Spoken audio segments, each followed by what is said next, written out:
नमस्कार दोस्तों, कैसे हैं आप सब। एक बार पुनः आपका मंथन भाई रतन गुर्जर यूट्यूब चैनल में स्वागत करता हूं। और हम बात करते हैं, कल हम प्रधानमंत्री एवं मंत्री परिषद की चर्चा कर रहे थे और वो टॉपिक हमारा पूरा नहीं हुआ था। आज आगे हम इस चर्चा को बढ़ाते हुए बात करेंगे प्रधानमंत्री एवं मंत्री परिषद की।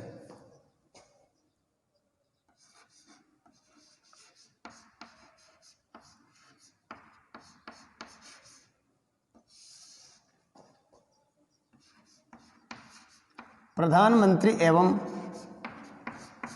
मंत्री परिषद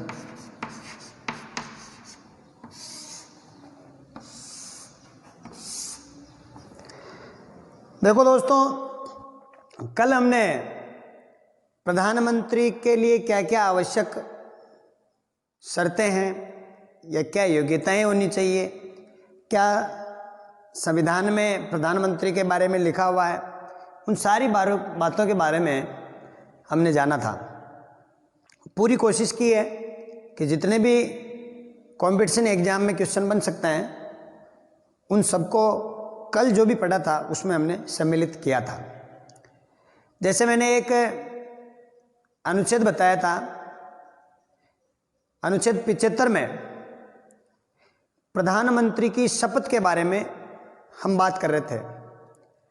मैंने वापस वीडियो को देखा और उसमें मुझे लगा कि मैंने ये कह दिया था कि प्रधानमंत्री की शपथ के बारे में संविधान में जिक्र नहीं है, या प्रधानमंत्री किस शपथ लेता है ये संविधान में जिक्र नहीं है और ये अनुसूची में है।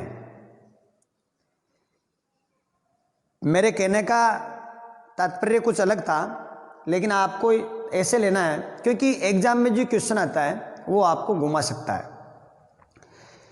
प्रधानमंत्री की शपथ अनुच्छेद 75(4) में है और प्रधानमंत्री को शपथ राष्ट्रपति दिलाता है।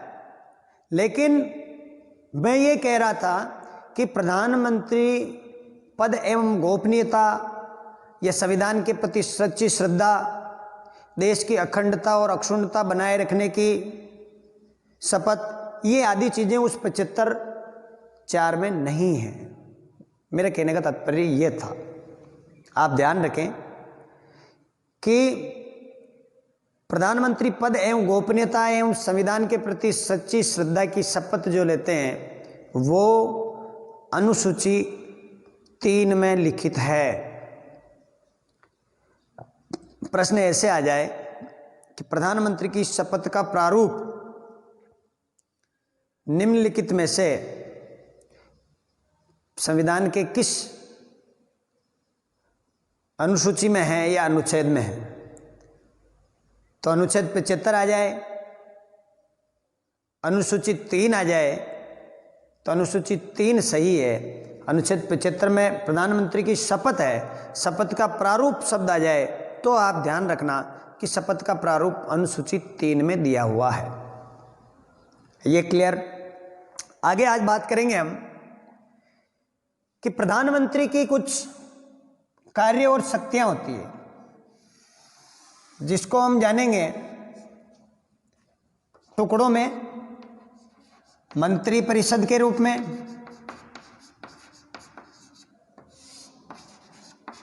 कि मंत्री परिषद के रूप में प्रधानमंत्री के क्या कार्य होते हैं,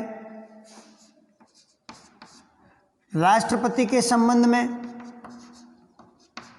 प्रधानमंत्री के कार्य राष्ट्रपति के संबंध में क्या क्या हो सकते हैं, ये हमने राष्ट्रपति पढ़ा था, उसमें भी जाना था।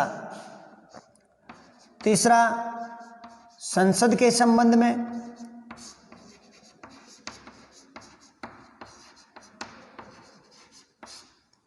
और विदेश नीति के संबंध में, या और अन्य कार्य एवं शक्तियां हैं जिसके बारे में हम बारी बारी से चर्चा करेंगे। मंत्री परिषद के रूप में प्रधानमंत्री के क्या कार्य हैं एवं क्या शक्तियां हैं। जैसे मैंने कल भी बताया था आपको कि मंत्री परिषद के रूप में प्रधानमंत्री कौन व्यक्ति मंत्री बनेगा इसकी सिफारिश प्रधानमंत्री करेगा। कल भी मैंने बताया था कि अनुच्छेद 74 में कि एक मंत्री परिषद होगी जिसका अध्यक्ष प्रधानमंत्री होगा। अब प्रधानमंत्री की नियुक्ति राष्ट्रपति करेगा अनुच्छेद 75 में, एवं अन्य मंत्रियों की नियुक्ति प्रधानमंत्री की सिफारिश पर राष्ट्रपति करेगा। ये ध्यान रखें। तो अन्य मंत्रियों की नियुक्ति कौन कर रहा है? राष्ट्रपति कर रहा है, लेकिन किसकी सिफारिश पर कर रहा है? प्रधानमंत्री की सिफारिश पर कर रहा है। मंत्री परिषद के संबंध में कि मंत्रियों के बीच विभागों का बंटवारा कौन करता है, कौन व्यक्ति गृह मंत्री होगा, कौन व्यक्ति शिक्षा मंत्री होगा, कौन व्यक्ति वित्त मंत्री होगा, कौन व्यक्ति रक्षा मंत्री होगा, कौन व्यक्ति रेल मंत्री होगा, अन्य आदि विभागों का जो बंटवारा है ये प्रधानमंत्री पर निर्भर करता है कि किस व्यक्ति को कौन सा विभाग देना है। कार्यकाल के दौरान विभिन्न विभागों में चेंज भी प्रधानमंत्री कर सकता है। मंत्री परिषद की अध्यक्षता प्रधानमंत्री करता है। मंत्रिमंडल की अध्यक्षता प्रधानमंत्री करता है, जो कि मंत्री परिषद का ही एक भाग है। जैसा कि मैंने कल भी बताया था आपको कि मंत्री परिषद शब्द का उल्लेख भारतीय संविधान में था, लेकिन मंत्रिमंडल शब्द का उल्लेख नहीं था। लेकिन 44वें संविधान संशोधन के द्वारा अनुच्छेद 352 के 3 में मंत्रिमंडल शब्द डाला गया कि राष्ट्रीय आपात मंत्रिमंडल के लिखित परामर्श पर होगा। तो ये मंत्रिमंडल संविधान में लिखित नहीं था, ये अभी समय मतलब परंपराओं की देन है। ये बाद में संविधान संशोधन के माध्यम से जोड़ा गया। मंत्री परिषद 3 प्रकार की होती है: कैबिनेट मंत्री, राज्य मंत्री, उप मंत्री। कैबिनेट मंत्री जिनको मंत्रिमंडल कहते हैं। कैबिनेट मंत्री में कुछ महत्वपूर्ण मंत्री होते हैं, जैसे कि हम अक्सर सुनते रहते हैं कि आज कैबिनेट की मीटिंग है, प्रधानमंत्री जी कैबिनेट की मीटिंग लेंगे, या मुख्यमंत्री जी कैबिनेट की मीटिंग लेंगे, या कैबिनेट की मीटिंग में ये फैसला हुआ। तो मतलब पूरी मंत्री परिषद तो थोड़ी बड़ी हो जाती है। रोजाना या महत्वपूर्ण निर्णयों पर प्रधानमंत्री मंत्री परिषद की मीटिंग नहीं कर पाते हैं। तो कैबिनेट की मीटिंग प्रधानमंत्री जी करते हैं। तो कैबिनेट कौन हो गए? महत्वपूर्ण मंत्री कैबिनेट मंत्री कहलाते हैं। इनकी संख्या निर्धारित नहीं है कि कितने बनेंगे, लेकिन मंत्री परिषद की संख्या निर्धारित है।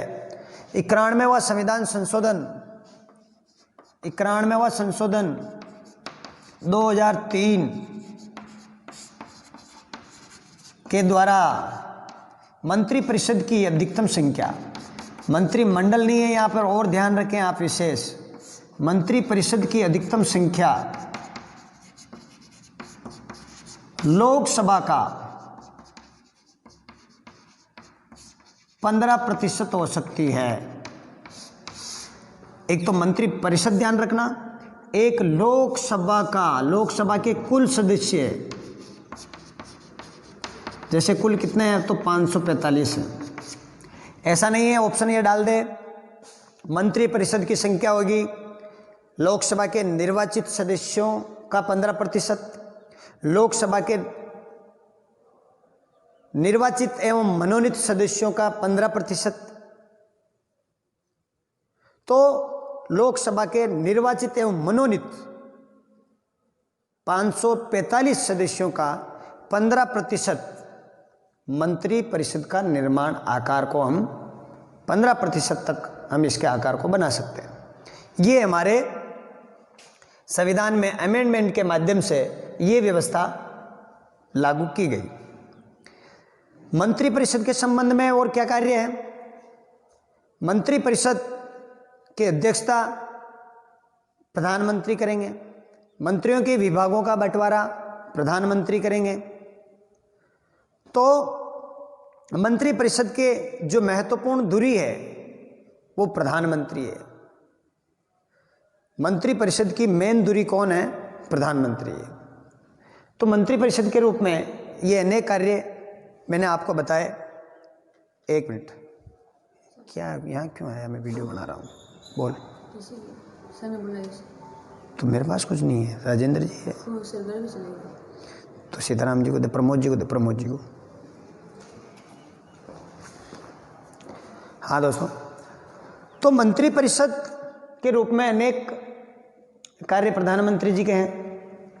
कोई भी मंत्री बन सकता है, लेकिन उसे 6 माह के भीतर भीतर संसद की सदस्यता लेनी होगी। ये भी है, ये अनुच्छेद 75 के 5वें पॉइंट में लिखा हुआ है। कोई भी व्यक्ति मंत्री बन सकता है। ऐसे प्रधानमंत्री इंदिरा गांधी जी, देवेगौड़ा जी, ये संसद के सदस्य नहीं थे, फिर भी ये प्रधानमंत्री बनाए गए थे। ध्यान रखें, इंदिरा गांधी जी पहली प्रधानमंत्री है जिन्होंने राज्यसभा से सदस्यता ग्रहण करके प्रधानमंत्री का पद सुशोभित किया था। पहली प्रधानमंत्री, पहली महिला प्रधानमंत्री भी है।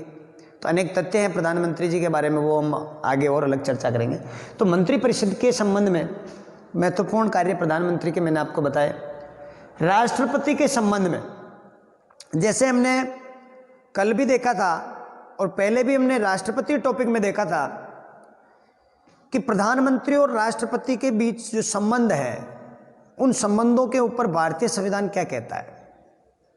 भारतीय संविधान का अनुच्छेद 77 ये कहता है कि कार्यपालिका के समस्त कार्य राष्ट्रपति के नाम से किए जाएंगे। और अनुच्छेद 77 का एक पॉइंट ये कहता है कि मंत्रियों के कार्य आवंटन के नियम राष्ट्रपति बनाता है। क्वेश्चन ऐसे आ जाए कि निम्न में से कौन सा कार्य राष्ट्रपति का मंत्रिपरिषद से संबंधित नहीं है? ऑप्शन आ जाए, मंत्रियों की नियुक्ति करना,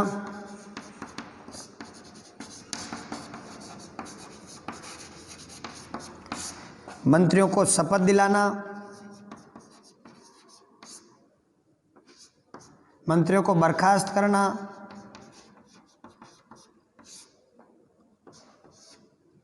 मंत्रियों के बीच विभागों का बंटवारा करना,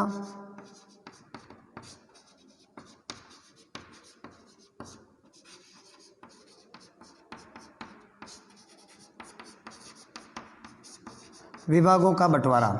तो कौन सा इसमें सही नहीं है? मंत्रियों की नियुक्ति राष्ट्रपति कर रहा है प्रधानमंत्री की सिफारिश पर, मंत्रियों को शपथ राष्ट्रपति दिला रहा है, मंत्रियों की बर्खास्तगी राष्ट्रपति कर रहा है प्रधानमंत्री की सिफारिश पर, मंत्रियों के बीच विभागों का बंटवारा राष्ट्रपति नहीं कर रहा है, पीएम कर रहा है।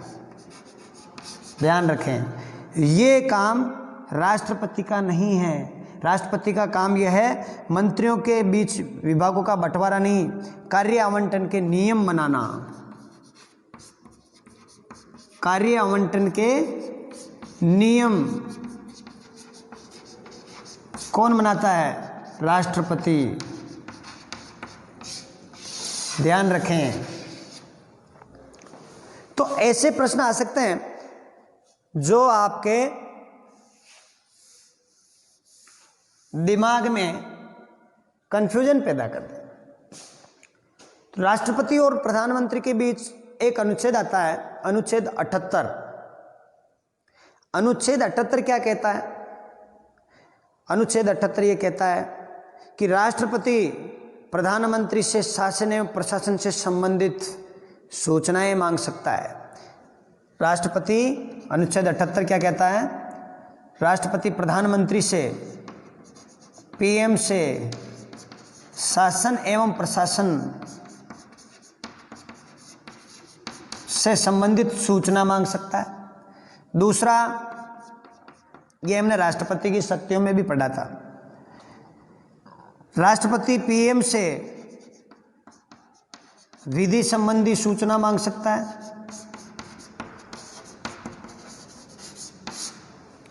राष्ट्रपति प्रधानमंत्री को बुलाकर ये कह सकता है कि किसी मंत्री ने विनिश्चय कर लिया हो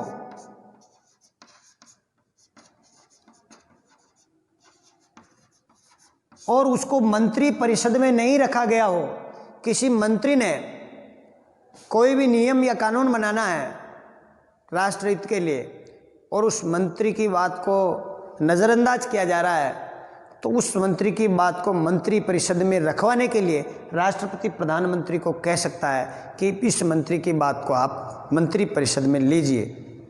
ये प्रधानमंत्री का, राष्ट्रपति का काम है, प्रधानमंत्री। तो राष्ट्रपति और प्रधानमंत्री के बीच में ये बात है। एक और है कि प्रधानमंत्री का कर्तव्य है, प्रधानमंत्री का कर्तव्य है कि राष्ट्रपति द्वारा मांगी गई सूचनाएं, राष्ट्रपति द्वारा मांगी गई सूचनाएं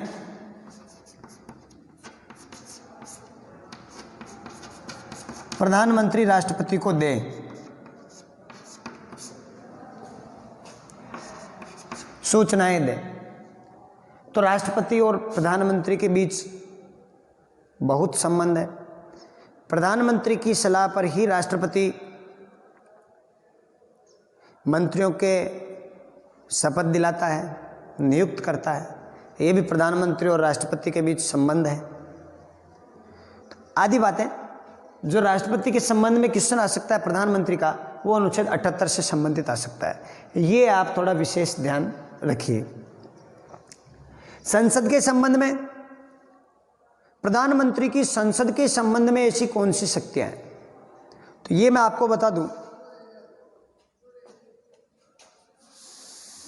प्रधानमंत्री की, क्योंकि पहले तो ये है कोई भी व्यक्ति मंत्री या प्रधानमंत्री बन सकता है, बिल्कुल बन सकता है, लेकिन ये भारतीय संविधान के अनुच्छेद 75(5) में लिखा हुआ है, कोई भी व्यक्ति मंत्री या प्रधानमंत्री बन सकता है, लेकिन उसे 6 माह के भीतर भीतर संसद की सदस्यता लेनी होगी।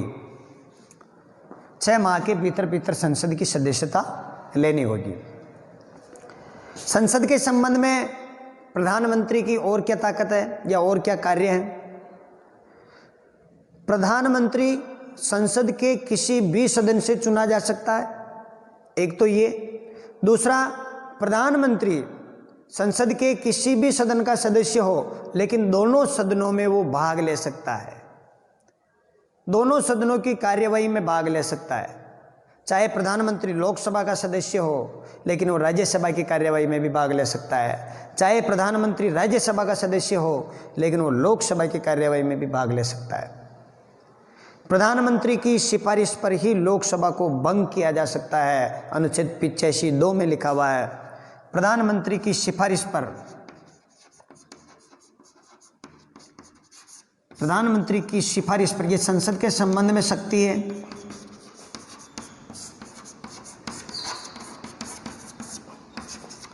लोकसभा को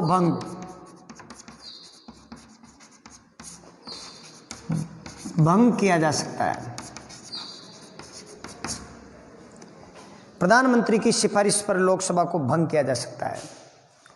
प्रधानमंत्री की सिफारिश पर संयुक्त बैठक बुलाई जा सकती है। अनुच्छेद 108 में प्रधानमंत्री की सिफारिश पर मतलब आपको ये पूरा पता चल गया है कि भारत में सारे काम राष्ट्रपति करता है, लेकिन वो प्रधानमंत्री के कहने पर करता है। इसका मतलब हम क्यों कह रहे हैं कि राष्ट्रपति नाम मात्र का अध्यक्ष है, प्रधानमंत्री शासन का वास्तविक अध्यक्ष है। प्रधानमंत्री, मैंने एक राष्ट्रपति से संबंधित जो क्वेश्चन हल करवाए थे, उसमें मैंने बताया था कि राष्ट्रपति राष्ट्र का प्रमुख है या शासन का प्रमुख है। तो राष्ट्रपति राष्ट्र का प्रमुख है, प्रधानमंत्री शासन का प्रमुख है। तो प्रधानमंत्री की सिफारिश पर संयुक्त बैठक का प्रावधान, संयुक्त बैठक का प्रावधान राष्ट्रपति करता है। राष्ट्रपति संयुक्त बैठक बुलाता है।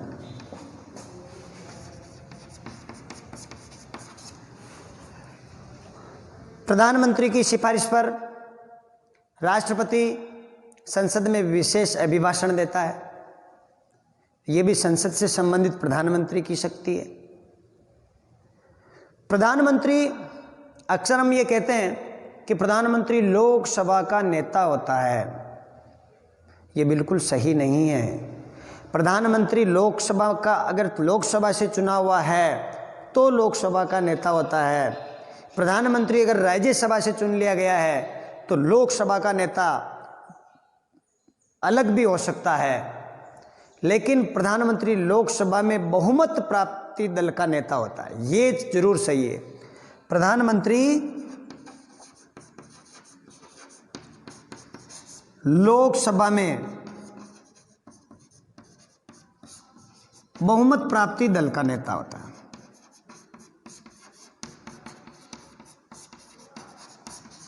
बहुमत प्राप्ति दल का नेता होता है।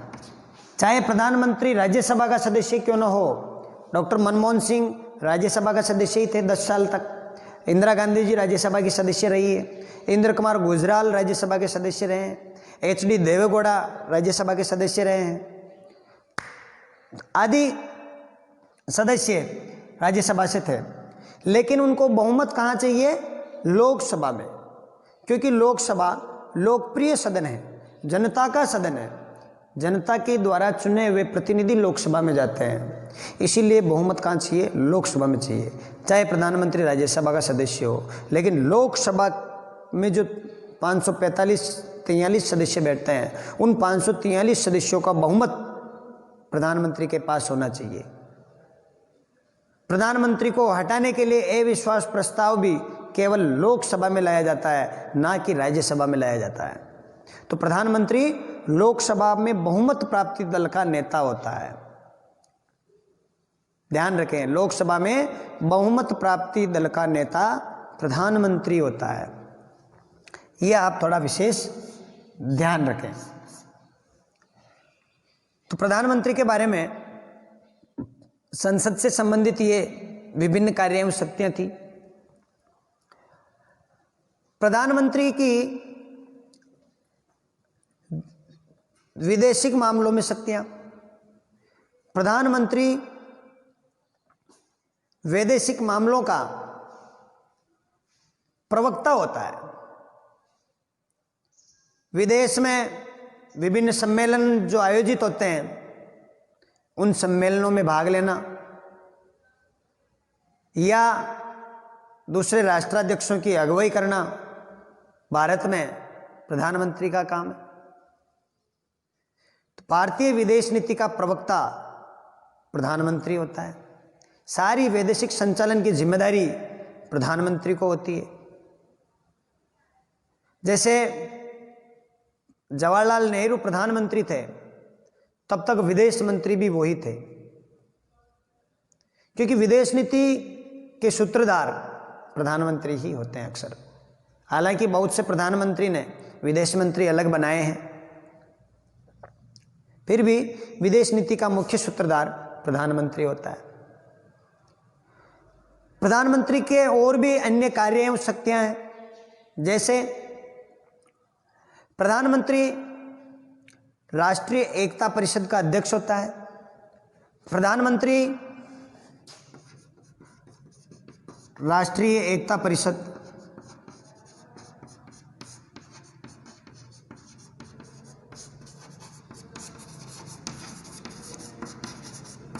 एक योजना आयोग था, लेकिन अभी योजना आयोग प्रधानमंत्री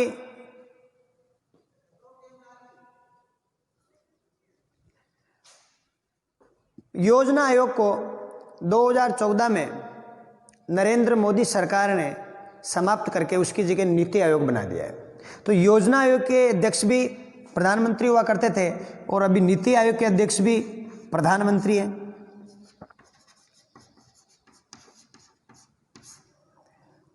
अंतर्राज्यीय परिषद होती है, उसके अध्यक्ष भी प्रधानमंत्री होते हैं। एक NDC होती है, राष्ट्रीय विकास परिषद,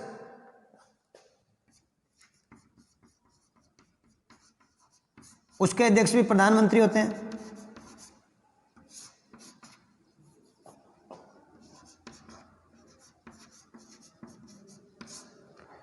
तो प्रधानमंत्री और के विभिन्न कार्य हैं। आखिरकार हम ये कह सकते हैं कि भारत में राजनीतिक धुरी अगर कोई है तो वो प्रधानमंत्री है। मुख्य केंद्र बिंदु अगर कोई है तो वो प्रधानमंत्री है। डॉक्टर भीमराव अंबेडकर ने कहा था कि भारत के प्रधानमंत्री की तुलना अमेरिका के राष्ट्रपति से की जा सकती है, क्योंकि अमेरिका के राष्ट्रपति में जो ताकत है वो भारत के राष्ट्रपति में नहीं होकर के भारत के प्रधानमंत्री में। प्रधानमंत्री ही असली शासनाध्यक्ष है। अब बहुत से जो क्वेश्चन बन सकते हैं वो मैंने आपको बताए हैं। आपको विशेष ध्यान रखना है, मंत्रिपरिषद का आकार 2003 में 15% कर दिया गया, लेकिन लोकसभा की कुल सदस्य संख्या का होगा। मंत्रिपरिषद 3 प्रकार की होती है। मूल संविधान में मंत्रिमंडल शब्द का उल्लेख नहीं था, वर्तमान में 352(3) में है। कुछ ध्यान रखने योग्य बातें हैं जो आपको विशेष ध्यान रखनी है। भारत के प्रथम प्रधानमंत्री पंडित जवाहरलाल नेहरू थे, जो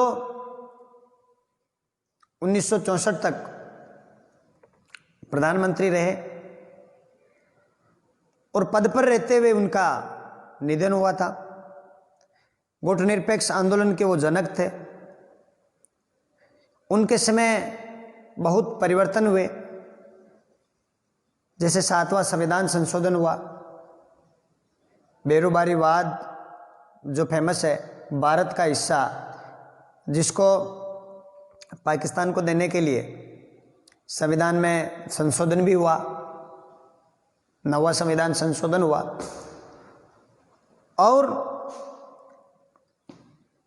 आप इनसे संबंधित कुछ तथ्य हैं जो आप पढ़ सकते हैं, क्योंकि इनको आप प्रधानमंत्री का संबंध बहुत से तथ्यों से मिला करके पढ़ेंगे। जब आप डिटेल से पढ़ेंगे, एग्जाम में क्वेश्चन पूछने लायक मैंने आपको बताए हैं। प्रथम प्रधानमंत्री, सर्वाधिक लंबा कार्यकाल जवाहरलाल नेहरू का रहा। उसके बाद में लाल बहादुर शास्त्री प्रधानमंत्री बने,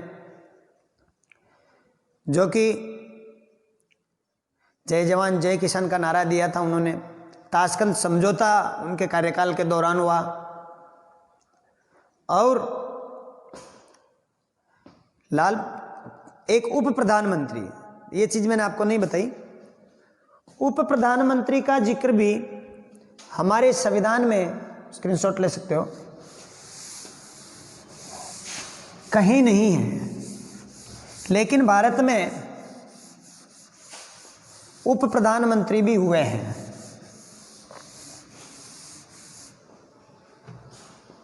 प्रथम उप प्रधानमंत्री सरदार वल्लभ भाई पटेल थे, और उसके बाद में इंदिरा गांधी की सरकार में मोरारजी देसाई प्रधानमंत्री थे। मोरारजी देसाई की सरकार में जगजीवन राम चौधरी चरण सिंह उप प्रधानमंत्री रहे हैं।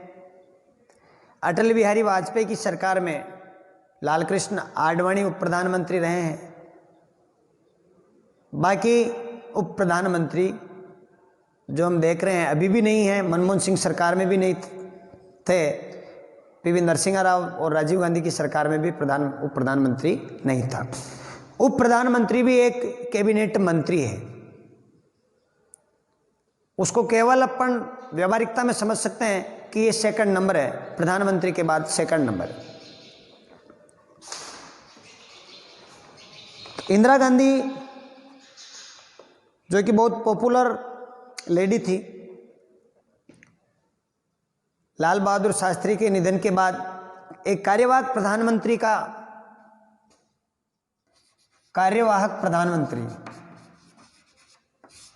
जिस प्रकार हमारे संविधान में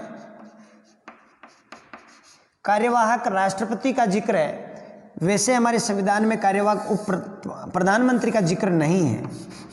लेकिन एकमात्र कार्यवाहक प्रधानमंत्री जो कि 2 बार कार्यवाहक प्रधानमंत्री बने, वो है गुलजारी लाल नंदा।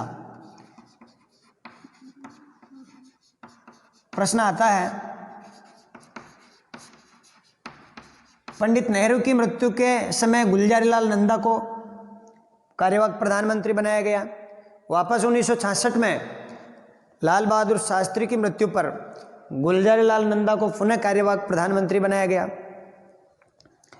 तो कार्यवाहक प्रधानमंत्री कौन थे? गुलजारीलाल नंदा थे, और 2 बार बने, और एकमात्र यही व्यक्ति हैं जिन्होंने कार्यवाहक प्रधानमंत्री का पद संभाला था। दोस्तों, इंदिरा गांधी प्रधानमंत्री बनी 1966 में लाल बहादुर शास्त्री की मृत्यु के बाद। उनके लिए बहुत चुनौती भरा काम था। कांग्रेस पार्टी में विभाजन भी हुआ। इंदिरा गांधी के समय 14 बैंकों का राष्ट्रीयकरण किया गया। इंदिरा गांधी के समय बहुत बड़ा एक 42वां संविधान संशोधन हुआ।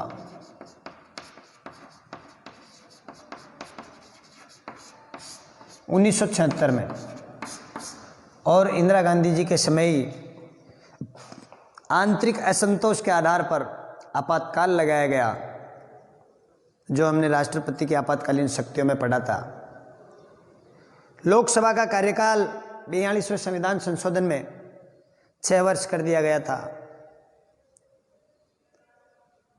और संविधान संशोधन के लिए राष्ट्रपति को हस्ताक्षर करने के लिए बाध्य किया गया इंदिरा गांधी के कार्यकाल के दौरान 42वें संविधान संशोधन में। नीति निर्देशक तत्वों को मूल अधिकारों पर वरीयता दी गई इंदिरा गांधी के समय। उसी समय गोलकनाथ बनाम पंजाब राज्य एक वाद आया, और उसमें कि संसद संशोधन नहीं कर सकती है। संसद भारतीय संविधान में संशोधन नहीं कर सकती है। ये भी गोलकनाथ बनाम पंजाब राज्य में आया था। फिर बाद में एक केशवानंद बनाम भारतीय राज्य वाद भी आया। उसमें मूल ढांचा शब्द आया था कि मूल ढांचे को छोड़ करके संसद संविधान में संशोधन कर सकती है। तो 42वां संविधान संशोधन, जिसको हम लघु संविधान संशोधन की संज्ञा भी देते हैं, काफ़ी आमूलचूल परिवर्तन देखने को मिले थे उसमें, वो 42वें संविधान संशोधन में किया गया था। समाजवाद, पंथ निरपेक्षता, अखंडता शब्द भी 42वें संविधान संशोधन के माध्यम से जोड़े गए थे। 1971 में, जैसा कि 66 में इंदिरा गांधी जी प्रधानमंत्री बनी, 66 और 71 से पहले ही उन्होंने चुनाव करवा लिए, और चुनाव में वापस इंदिरा गांधी जीत के आई, और 1976 में वापस चुनाव होने थे, लेकिन उन्होंने लोकसभा का कार्यकाल बढ़ा दिया, और 1977 में चुनाव हुए, जो कि मोरारजी देसाई कांग्रेस समर्थित विचारधारा के व्यक्ति थे। लेकिन मोरारजी देसाई ने इंदिरा गांधी की खिलाफत की, लोकतंत्र बचाओ का नारा चला, पूरे भारत में एक आंदोलन का रूप लिया, और पहली बार गैर कांग्रेसी सरकार बनी। गैर कांग्रेसी सरकार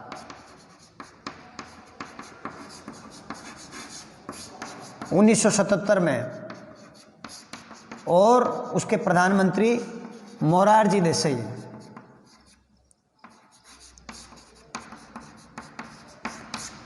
मोरारजी देसाई के नेतृत्व में पहली गैर कांग्रेसी सरकार बनी जनता पार्टी की, और अटल बिहारी वाजपेयी मोरारजी देसाई की सरकार में विदेश मंत्री थे। और जैसा कि हम सुनते हैं कि संयुक्त राष्ट्र संघ में अटल बिहारी वाजपेयी ने हिंदी में अपना भाषण दिया था, और खूब तालियां बजी थी, खूब वाहवाही हुई थी। वो इन्हीं का समय था। मोरारजी देसाई ने एक बहुत बड़ा परिवर्तन, एक तरह से हम कह सकते हैं कि 42वें संविधान संशोधन के उलट जो भी कमियां इस संविधान संशोधन में उनको लगी, उसको 44वें संविधान संशोधन द्वारा 1978 में काफ़ी सारे चेंजिंग किए गए। संपत्ति का अधिकार मूल अधिकारों से हटाया गया। लोकसभा का कार्यकाल पुनः 6 वर्ष की जगह 5 वर्ष किया गया। न्यायिक पुनरावलोकन की शक्ति वापस मिली और 44वें संविधान संशोधन में मंत्रिमंडल शब्द डाला गया कि मंत्रिपरिषद की सलाह पर यह केवल प्रधानमंत्री अकेले अपने विवेक से राष्ट्रीय आपात नहीं लगा सकते हैं। तो मंत्रिमंडल शब्द का उल्लेख भी कहाँ मिला? 44वें संविधान संशोधन में मिला और मोरारजी देसाई की सरकार के समय मिला। मोरारजी देसाई सरकार ही थी जिन्होंने पंचायती राज के अधिकार देने के लिए अशोक मेहता समिति का गठन किया था। अशोक मेहता समिति का गठन किया था। तो मोरारजी देसाई की सरकार रही। उसके बाद में चौधरी चरण सिंह, मोरारजी देसाई की सरकार गठबंधन की थी, वो गिर गई। चौधरी चरण सिंह कांग्रेस से वापस गठबंधन करके, हालांकि कांग्रेस की सीटें 196 आई थी उस समय, लेकिन कांग्रेस ने सरकार गठबंधन से नहीं बनाई। गठबंधन सरकार का रिवाज 1977 से ही चला। पहले केवल एक ही दल का प्रभुत्व चला आ रहा था। तो चौधरी चरण सिंह की सरकार बनी, लेकिन वो भी ज़्यादा दिन तक नहीं चली और 80 में वापस मध्यावधि चुनाव हुए और मध्यावधि चुनाव में वापस इंदिरा गांधी जीत करके आई और इंदिरा गांधी वापस 80 में प्रधानमंत्री बनी। 80 से 84 तक इंदिरा गांधी प्रधानमंत्री रही। प्रधानमंत्री पद पर रहते हुए इंदिरा गांधी की हत्या कर दी गई और इंदिरा गांधी की हत्या से देश में एक ऐसा माहौल बन गया और 1984 में राजीव गांधी जी प्रधानमंत्री बने और 84 में कांग्रेस पार्टी को बहुत सीटें मिली। 415 सीटें लगभग कांग्रेस पार्टी को मिली। भारतीय जनता पार्टी की उसमें 2 सीट थी। राजीव गांधी जी ने बहुत कुछ परिवर्तन किए। दल बदल कानून से संबंधित संशोधन राजीव गांधी सरकार ने ही किया था। 10वीं अनुसूची जोड़ी गई थी और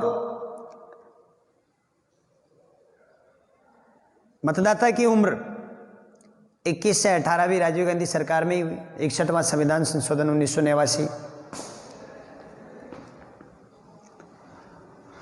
और उसके बाद में राजीव गांधी जी 42 साल की उम्र में प्रधानमंत्री बन गए थे। राजीव गांधी जी 89 तक प्रधानमंत्री रहे। फिर 89 में वीपी सिंह सरकार बनी और वीपी सिंह जी के बाद चंद्रशेखर प्रधानमंत्री बने। विश्वनाथ प्रताप सिंह बने थे पहले 89 से 90 से 91 में चंद्रशेखर रहे। फिर वापस मध्यावधि चुनाव में स्पष्ट बहुमत नहीं मिलने के कारण वापस कांग्रेस पार्टी को बहुमत मिला और नरसिम्हा राव प्रधानमंत्री बने। राजीव गांधी जी की 1991 में हत्या कर दी गई क्योंकि उन्होंने अमृतसर में ऑपरेशन ब्लू स्टार चला करके खालिस्तान की मांग कर रहे थे, तो उन पर कार्रवाई की थी। उसी वजह से राजीव गांधी जी की हत्या कर दी गई। नरसिम्हा राव सरकार 1991 से 96 तक चली और 91 से 96 तक मनमोहन सिंह वित्त मंत्री थे। मनमोहन सिंह, पीवी नरसिम्हा राव भारत में एलपीजी राव मनमोहन मॉडल भी हम कह सकते हैं, क्योंकि doctor Manmohan Singh ji reserve bank के गवर्नर भी रहे हुए हैं। अर्थव्यवस्था का अच्छा उनको नॉलेज है। लिबरलाइजेशन, प्राइवेटाइजेशन और ग्लोबलाइजेशन, निजीकरण, उदारीकरण और वैश्वीकरण, ये 3 नीतियाँ मनमोहन सिंह जब वित्त मंत्री थे और नरसिंह राव प्रधानमंत्री थे उस समय ही अपनाई गई थी, जिससे देश में काफ़ी आर्थिक विकास हुआ। फिर अटल बिहारी वाजपेयी जी प्रधानमंत्री बने। उनकी सरकार ज़्यादा दिन नहीं चली और 13 दिन ही चल सकी। सबसे कम कार्यकाल के प्रधानमंत्री अटल बिहारी वाजपेयी।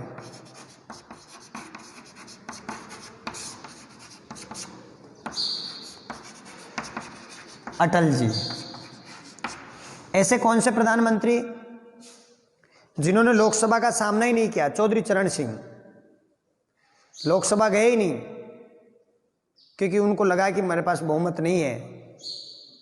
चौधरी चरण सिंह लोकसभा का सामना नहीं किया। ऐसे पहले प्रधानमंत्री। सबसे कम कार्यकाल 13 दिन का अटल बिहारी वाजपेयी। फिर अटल बिहारी वाजपेयी 13 महीने तक रहे। उसके बाद में HD देवेगौड़ा भी प्रधानमंत्री बने, इंद्र कुमार गुजराल भी बने, लेकिन इनका कार्यकाल छोटा था। वापस 1999 में अटल बिहारी वाजपेयी जी प्रधानमंत्री बने और 2004 तक उनकी गठबंधन सरकार चली। और 2004 में अटल बिहारी वाजपेयी के समय